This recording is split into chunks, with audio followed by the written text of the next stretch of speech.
Gustong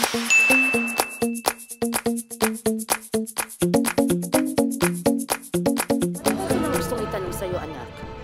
Bakit ka nag-decide noon na i-expose sa mga sindikatong may hawak kay Daniel at ilagay sa panganib ang buhay mo? Hindi yun ang gagawin ko noon, Ma. Bakit ka nagpa-press con? Sabi mo may sasabihin kang importante. Something explosive. Explosive ang sinabi ng press, pero mas importante ang sasabihin ko. Bala ko mag-public apology sa lahat ng paninirang ginawa ko sa'yo na nilabas ko sa magazine. Mali ang akala ng... Anak, hindi ko naman kailangan ng ganun eh. Sobrang dami kong atraso sa'yo, Ma. Hindi. Wala. Hindi ko tinanim yun. Wala na sa akin yun. Tapos na yun. Ang importante, magkakasama na ulit tayong 5. Mama, naalala mo sinabi mo sa akin dati nung nagpunta tayo dito, nung tayong dalawa lang? Ay, oo. Akala ko hindi na mangyayari eh. Nangyari na. Andito na tayong lahat. Dali, picture na tayo. Dali, pakuha tayo. Makiusap ka. Makiusap ka, anak. Pakuha tayo. Excuse me, can you take our picture? Picture? Sure. Sheshe. Yes. Here's Ma. And 1, 2, 3, 4, and smile.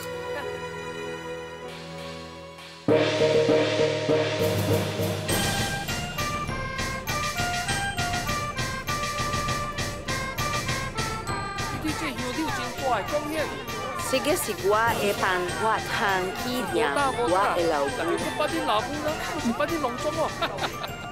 Kilala rin kami dito? Oo. Paano nangyari yun? Kinukwento kasi tayo ni Mama sa kanila tuwing nandito siya.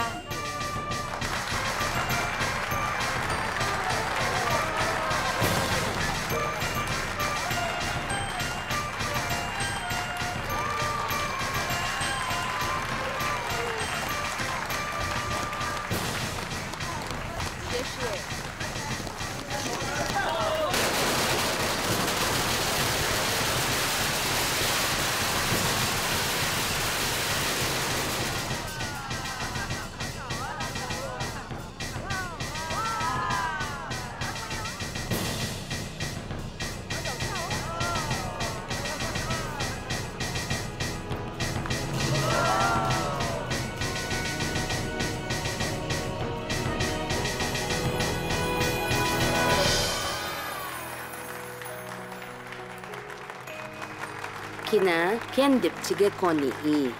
Sibe kidyam Gua e lao bu. Kap Gua et sokong. Guat sin huahi utang kap kina tolay gun hildi.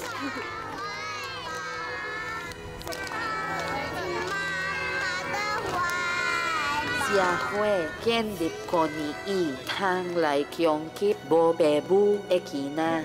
Tansi pa bo kina ekbebu siya hue upan huat lai pang mang inbo. Ako, nawalay ako sa mga anak ko.